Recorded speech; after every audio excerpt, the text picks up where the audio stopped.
Hey, what's up? This is your boy Jay Carver, and today we're going to be talking about how to quickly save an animation preset for After Effects so you can apply it to your work and help speed up your process. So, this example I just got some basic footage. I've got an adjustment layer, and I've created these fake black bars. And by the way, if you want to know how to do these black bars, I got a link in the description for you to check it out. Anyway, all I've done is applied a simple curves adjustment to this footage and black bars. But let's say that you had like 15 or 30 different effects or whatever that you applied to something, and you didn't want to have to keep doing that process every time you open up After Effects and work on a project.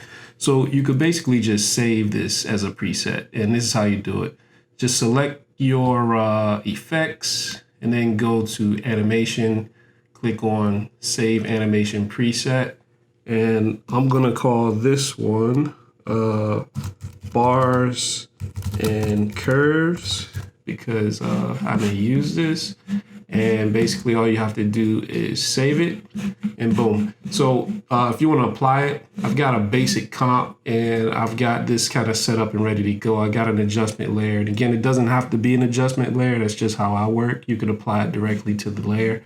But anyway, all you got to do is go over to your effects and type it in. I've typed in bars, so it pulls up bars and curves, and I can just drag this onto my adjustment layer, and boom, it applied those effects.